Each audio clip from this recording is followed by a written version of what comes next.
Hi friends, today అయితే మీకు ఒక విషయం చెప్దామని నేను ముందుకు వచ్చానండి. నిన్న ఏం జరిగిందంటే, నేను ఎఫ్బి ఓపెన్ చేయక చాలా రోజులు అవుతుందండి. అయితే ఎందుకో నాకు ఈ విషయం మీకు షేర్ చేయాలనిపించింది. మీరు దీన్ని నెగిటివ్గా తీసుకోకూడదు. నాకు ఎందుకో మీతో షేర్ చేస్తే ఒక 10 మందిలో ఒక్కరైనా మారుతారేమో అనేసి నేను ఈ విషయం మీకు షేర్ చేస్తున్నా. అంతకుమించి నేను ఏదో వీడియో కోసం అయితే ఈ మెసేజ్ మీకు ఇవ్వట్లేదు. ఏం జరిగిందంటే, నేను ఎఫ్బి ఓపెన్ చేయక చాలా రోజులు అవుతుంది. నేను ఒక 1 వీక్ బ్యాక్ అయితే మళ్ళీ ఎఫ్బిని రన్ చేద్దాము, ఉన్న పాత ఫ్రెండ్స్ ఎవరైనా ఉన్నారేమో చూద్దాం అన్నట్టు ఎఫ్బిని అయితే ఓపెన్ చేయడం జరిగిందండి. ఎఫ్బిలో ఏం జరిగిందంటే, నేను ఒక 6 ఇయర్స్ బ్యాక్ వరంగల్లో ఉండేదాన్ని. అయితే అక్కడ ఒక చిన్న బాబు అండి, అప్పుడు థర్డ్ క్లాస్ బాబు మా అంటే ఇప్పుడు 9th-లో 10th-లో ఉండొచ్చు. ఆ అబ్బాయి నా పక్కనే బాగా తిరిగేవాడు అన్నట్టు. చిన్న బాబు కదా, నేను ఇంకా ఎత్తుకోవడము, అంటే ఏమని చెప్పడము, ఏబిసిడి అట్లా నేర్పించడము. సెకండ్ క్లాసో థర్డ్ క్లాసో అంతే అండి. సో నేనేం చేసాను, ఇంకా ఫ్రెండ్లీగా ఉండేదాన్ని. చిన్న బాబు కదా, నాకు పిల్లలంటే చాలా ఇష్టం అండి. ఆ రీజన్ తోటి నేను పిల్లలు తొందరగా అట్రాక్ట్ అయిపోతాను. అయితే బాబు 6 ఇయర్స్ బ్యాక్ ఎప్పుడో చూసాను. తర్వాత మేము వేరే విలేజ్కి వచ్చేసిన తర్వాత నేను మొన్న ఎఫ్బి ఓపెన్ చేశాక ఏం జరిగింది, అప్పుడెప్పుడో నన్ను చూసిన బాబు ఇప్పుడు ఎఫ్బి అకౌంట్ ఉంది తనకి. ఆ అకౌంట్లో నాకు మెసెంజర్లో మెసేజ్ చేశాడండి, హాయ్ ఆంటీ అని పెట్టాడు. నేను ఎవరు కావచ్చు తను అంటే నేను గుర్తుపట్టా, కాకపోతే ఆ అబ్బాయే కాదా అనేసి నేను డౌట్ క్లియర్ కోసం హాయ్ మా ఎవరు అని పెట్టాక ఆంటీ నన్ను గుర్తుపట్టలేదా, అబ్బాయి పేరు వచ్చేసి మనీ. ఆంటీ నేను మనీని నన్ను చిన్నప్పుడు మీ దగ్గర ఎక్కువ ఉండేవాడిని కదా, నాకు హోంవర్క్ చేయించేవారు కదా, నన్ను మర్చిపోయారా అనేసి అడిగారు. ఆ తర్వాత ఆలోచించాక ఇది అతనే కదా, ఆ అబ్బాయే కదా, చిన్న బాబు కదా, పెద్ద అయ్యాడా, ఏంటి నాన్న ఏం చేస్తున్నావు, ఏం చదువుతున్నావు, ఎలా ఉన్నారు, మమ్మీ డాడీ బాగున్నారా అనేసి నేనైతే కొన్ని విషయాలు అడగడం జరిగిందండి. ఆ చాట్లో నార్మల్గా అడిగాక మమ్మీ డాడీ బాగున్నారా, ఎలా ఉంది, డాడీ హెల్త్ ఓకేనా అనేసి అన్నీ కనుక్కున్నానండి. జస్ట్ నార్మల్గా మెసేజ్ చేసా, మెసేజ్కి రిప్లై ఇచ్చింది. ఓకే అండి, అంతవరకు బాగానే ఉంది. నేను ఏంటంటే ఏం చదువుతున్నారు, అయితే నేను ఎలా చదువుతున్నామా ఏంటి అనేసి నేను ఇలానే క్యాజువల్గానే మెసేజ్ చేస్తున్నానండి. తను ఏంటంటే ఆ చిన్న బాబు అసలు ఆ వేలో వెళ్తాడని మనం ఎందుకు ఆలోచిస్తామండి, అంత చిన్న బాబు కదా.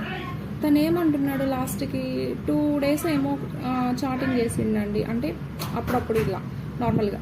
అయితే నైట్ ఏమన్నాడంటే, ఆంటీ అసలు మీతో చాటింగ్ చేయకపోతే నాకు నిద్ర రావట్లేదు, నైట్ టైం నాకు అస్సలు నిద్ర పట్టట్లేదు, మీరు నాతో ఇట్లనే రెగ్యులర్గా చాటింగ్ చేయండి. అసలు ఇక తను మొత్తం డిపెండ్ అయిపోతున్నాడండి. అంటే సపోజ్ నేను చెప్తున్నది ఏంటంటే, నాతోటే ఇలా చాటింగ్ చేసిండంటే తన ఏజ్కి కంపేర్ అయ్యే అమ్మాయిలతో తన బిహేవియర్ ఎలా ఉంటుందని ఒక్కసారి ఊహించితే నాకే భయం వేసిందండి. ఇంత చిన్న బాబు ఏంటి అసలు, ఈ సొసైటీ ఎటుపోతుంది అసలు, పేరెంట్స్ ఏం నేర్పిస్తున్నారు పిల్లలకి. ఈ 9th 10th క్లాస్ బాబుకి మొబైల్ అవసరమా అండి? పేరెంట్స్ ఇచ్చే కేరింగ్ ఏంటండి, అసలు పిల్లల్ని మీద కేరింగ్ తీసుకుంటున్నారా అనిపించింది నాకైతే. అంటే నేనేదో వాళ్ళని తప్పు పట్టాలని కాదు, కనీసం మనకున్న 24 hours ఒక 1 hour అయినా పిల్లల కోసం కేటాయించి అసలు వీళ్ళు ఏం చేస్తున్నారు, వీళ్ళ లైఫ్లో ఏం జరుగుతుంది, వీళ్ళ బ్రెయిన్ సెట్లో ఏముంది, వీళ్ళ ఆలోచన అనేది, వీళ్ళ థింకింగ్ థియరీ ఎలా ఉంది అనేసి జస్ట్ ఒక 1 hour అయినా పిల్లల కోసం కేటాయించాలనిపించిందండి. పేరెంట్స్ అయితే ఏంటంటే, తను ఇప్పుడు జరిగే ఈ సమాజంలో కొన్ని విషయాలు చూస్తుంటే మనం అనుకుంటున్నాం ఏంటి వీళ్ళు వచ్చి, సపోజ్ ఒక అమ్మాయి ఉందండి, తను లైఫ్ మొత్తం పనంగా పెట్టి ఒక పేరెంట్స్ ఒక అమ్మాయికి వాళ్ళు అప్పులే చేస్తారో లేకపోతే వాళ్ళు కష్టమే చేస్తారో లేదా ఎలానో ఒక అమ్మాయి లైఫ్ సెట్ చేసి ఎక్కడ దాకానో కాదు, మన కలకత్తాలో ఒక న్యూస్ జరిగిందండి, కోల్కత్తాలో. ఆ అమ్మాయిని ఒక డాక్టర్ చదివించడానికి తన పేరెంట్స్ ఎంత కష్టపడి ఉంటే ఆ అమ్మాయి ఆ రేంజ్కి వచ్చి ఉంటుందండి. అసలు వాడు ఎవడండి, ఒక పేరెంట్స్ అంత కష్టపడి ఒక చిన్నప్పటి నుంచి ఎంత గారవంగా చదువుకొని ఉంటారు ఒక పేరెంట్స్ ఒక అమ్మాయిని. ఆ అమ్మాయిని తీసుకెళ్ళి అలా చేసి అసలు వాళ్ళకి రైట్స్ ఎలా వస్తాయండి ఒక అబ్బాయికి. అంటే వీళ్ళని తప్పు పట్టడం నా ఉద్దేశం కాదండి, పేరెంట్స్తో కూడా 50% తప్పు ఉంది. ఇలాంటి మిస్టేక్ జరగడంలో పేరెంట్స్ ఏం చేస్తున్నారండి, ఒక అమ్మాయి విషయంలో అమ్మాయిల్ని కేర్ చేయడం కాదండి, అబ్బాయిల్ని కూడా కేరింగ్ తీసుకోవాలి ఖచ్చితంగా. 100% ఎఫెక్ట్ పిల్లల మీద కంపల్సరీ ఉండాలండి. అబ్బాయి అమ్మాయి అనేది కంపేర్ చేయకూడదు అసలు.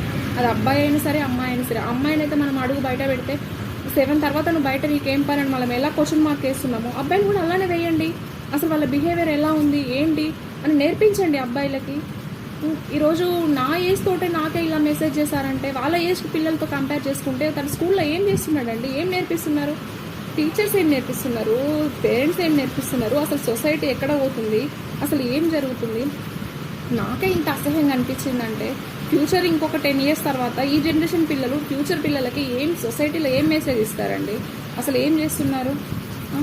నాకైతే వాళ్ళ నెంబర్ లేదండి, వాళ్ళ మమ్మీ డాడీ ఫోన్ నెంబర్ ఉండుంటే ఈ చాటింగ్ అంతా స్క్రీన్ షాట్ తీసి నేను సెండ్ చేసి అసలు ఏంటి మీరేం నేర్పిస్తున్నారని నాకు ఒక్కసారి సీరియస్ అవ్వాలనిపించిందండి. కాకపోతే అంటే నేనేదో దీన్ని ఇష్యూ చేయాలని కాదు, నాకు అనిపించింది మీకు షేర్ చేస్తున్నా. ఫస్ట్ ఆఫ్ ఆల్ అక్కడేదో జరిగింది ఇక్కడేదో జరిగిందని వాట్సాప్లో స్టేటస్ పెట్టడం కాదండి. మన ఇంట్లో మన పిల్లల బిహేవియర్ ఎలా ఉంది, అసలు మన ఇంట్లో ఏం జరుగుతుంది, మన పిల్లలు ఎలా ఉంటున్నారు, బయట వాళ్ళ బ్రెయిన్ సెట్ ఎలా ఉంటుంది, ఇది అబ్జర్వ్ చేయండి ఫస్ట్. పక్కన వాళ్ళ ఇంట్లో ఏం జరుగుతుందని కాదు, మన ఇంట్లో ఏం జరుగుతుందని మీరు ఎఫెక్ట్ పెట్టిన రోజే ఈ సొసైటీలో మార్పు వస్తుందంటే నేనేమైనా తప్పుగా మాట్లాడితే మాత్రం నన్ను క్షమించండి. ఎందుకో నాకు షేర్ చేయాలనిపించింది. అమ్మాయిని అయితే మనం ఎలా కేర్ చేస్తున్నామో అబ్బాయిని కూడా అలా కేర్ చేయడం స్టార్ట్ చేయండి. వీడు అబ్బాయి వీడు ఏం చేసినా నడుస్తుంది అని పేరెంట్స్ ఫస్ట్ నుంచి వాడికి బ్రెయిన్ సెట్లో ఇలాంటి థియరీతో పెంచితే వాడు పెద్దగా ఏం సాధిస్తాడండి, ఏం చేస్తాడు. పిల్లలకే కాదు ఆడపిల్లలే కాదు, అవసరం వస్తే ఇలాంటి థియరీతో మనం పిల్లల్ని నేర్పిస్తే రేపు తల్లికి కూడా స్వేచ్ఛ ఉండదండి. చెప్పలేము, సొసైటీ అలానే ఉంది, ప్రజెంట్ సిచ్యువేషన్ అలానే ఉంది. ఎక్కడో మనకు మార్పు కాదు, ఫస్ట్ మన ఇంట్లో మార్పు తీసుకురండి. మన ఇంట్లో ఏం జరుగుతుంది దీని గురించి ఆలోచించండి ఫస్ట్. నేనేంటంటే ఒక 100 మెంబర్స్లో ఒక్కరైనా ఈ మెసేజ్ని షేర్ చేయడం వల్ల చేంజ్ వస్తుంది అనేసి నేను ఈ వీడియో చేశానండి. అంతకు మించి వేరే ఉద్దేశం అయితే లేదండి. మీరు తప్పుగా అయితే దీన్ని నెగిటివ్గా మాత్రం తీసుకోవద్దు. ఇంకొకటి ఏంటంటే పేరెంట్స్ అమ్మాయిని బయటికి పంపించే ముందు ఎలా అయితే ఎంత భయంతో బయటికి పంపిస్తున్నారో వాళ్ళకి వాళ్ళ గుండెల్లో ఒక ధైర్యాన్ని నింపండి. బయటికి వెళ్తే వాడేదో చేస్తాడు వీడేదో చేస్తాడు అలా కాదండి.